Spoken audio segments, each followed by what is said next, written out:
On a maintenant Vladislav. Bonjour. Oui, bonjour. Ça va bien? Oui, Vladislav. très bien. Donc, moi, j'appelle pour dénoncer des conspirateurs.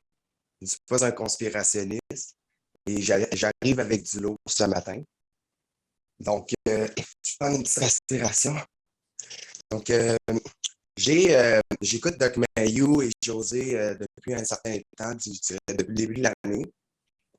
Et dans un bon exemple que je pourrais utiliser, quand Doc Mayou il dit appeler un chat. Mais maintenant, moi, ce que j'aimerais entendre de la part des gens qui veulent régler le problème de la COVID, c'est que maintenant, les gens devraient peut-être utiliser les vrais mots, utiliser COVID, la grippe. Qu'est-ce qu'on vit dans la dernière année? C'est la grippe. On vit un arnaque. C'est un arnaque qui a été monté et on a maquillé ça. Et on a appelé ça la COVID. On a fait la peur dans la population pour les raisons à qui ça va apporter l'avantage. Donc, maintenant, si on veut dénoncer correctement, il faut nommer les choses par leur nom. Ça, c'est le premier point.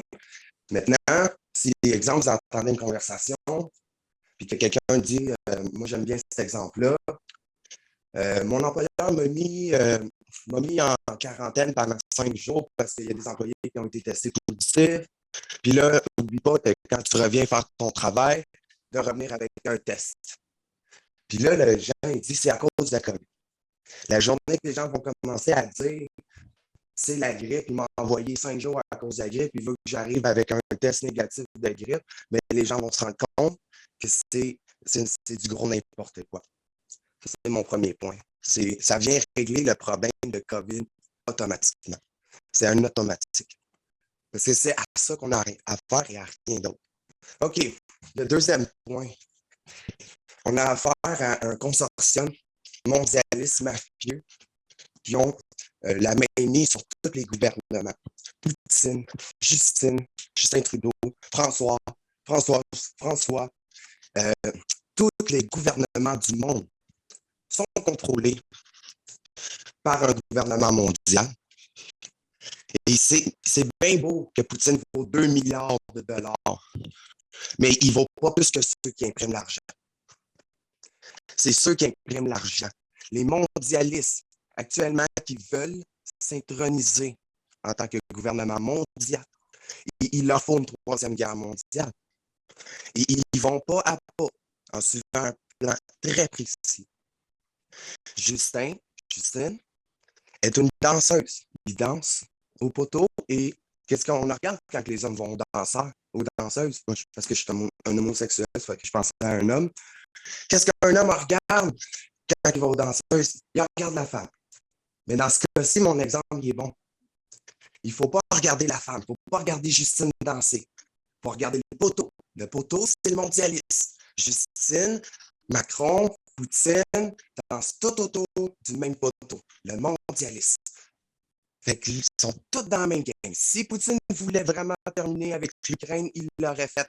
Il ne le fait pas. C'est un spectacle, c'est un théâtre avec des vrais acteurs. Et les vrais acteurs sont inconscients et meurent dans les rues à tous les jours. Et j'aimerais aussi terminer avec un petit point qui est en lien avec l'Ukraine. Ça a commencé en 2014 avec la Crimée, le référendum au mois de mars. Quand la Crimée a voté son détachement de l'Ukraine, l'Ukraine a soupçonné une fraude dans le référendum.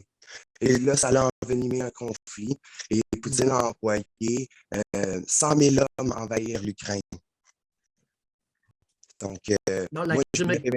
Envahir la Crimée. Oui. J'avais dit l'Ukraine. Oui, merci. Donc, moi, je voulais dénoncer le gouvernement mondial. Il faut arrêter de croire que Justine, Macron et tous ces gens sont en contrôle. Ils ne contrôlent pas le trésor. Ils ne contrôlent absolument rien. Et ce qui est favorable dans ce scénario-là, ce sont les acteurs inconscients. Plus qu'on parle... Monsieur Voilà. Vladislav. Oui. Parlez-nous quelques mots avant de terminer sur le nouvel ordre mondial. Oui, le nouvel ordre mondial. Le nouvel ordre mondial cherche à synchroniser au grand jour. Donc, on peut parler des grandes têtes comme Klaus Schwab avec la quatrième nouvelle génération, qui, dans un livre, a tout écrit, tout est écrit, tout est un plan. Et ils vont pas à pas. Et, qui va dominer? Qui va être le chef d'orchestre du nouvel ordre mondial, d'après vous? Ce sont des corporations. Et derrière, ce sont ceux qui impriment l'argent qui vont contrôler le monde. C'est eux. C'est ceux qui impriment l'argent. Les vaccins, ce n'est pas pour l'argent. C'est de l'argent au passage. C'est de l'argent au passage parce que c'est gens qui sont... Mais est-ce que dans le nouvel ordre mondial, qui va policer le nouvel ordre? Qui va être la police? Ça va être des polices privées comme de l'armée privée. Et non, pas le groupe Wagner? J'en ai aucune idée, mais c'est du privé. Je voulais terminer avec la technologie de CRISPR et de Charles Libert qui se retrouve dans les vaccins. C'est une nanotechnologie avec une interférence en graphène et les premières recherches ont été effectuées avec succès. Ils ont mis sur écoute dans les années 90 avec cette technologie-là, avec Charles Libert. Ils l'ont injecté dans le cerveau d'une souris et ils ont été capables de le mettre le cerveau, les activités sur écoute. Donc maintenant, aujourd'hui, on est capable de faire tout ce qu'on veut. Et on excellent, Vladislav. D'accord. Le graphène, j'entends ça régulièrement, le graphite et le graphène. C'est quoi cette patente-là? Vous avez la connaisseur dans le domaine. Bien, le graphène, c'est comme un métaux, mais c'est beaucoup plus solide que l'aluminium. Je crois, pas l'aluminium, mais c'est comme des lames de rasoir. Ça te charcute à l'intérieur au niveau nanométrique. Et, oui. Parfait, Vladislav. À la prochaine. Bye. J'apprécie beaucoup votre émission en passant. OK, on lâche pas. On est inclusif. On veut tout le monde à notre émission. Bye. Merci. Merci beaucoup. Vous savez, Vladislav est loin d'être unique, je vais pas le dire. L'histoire du graphène, j'en ai entendu parler en maudit.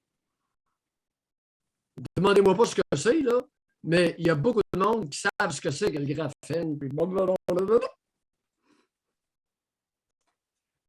Merci d'être là dans l'émission. J'adore notre diversité.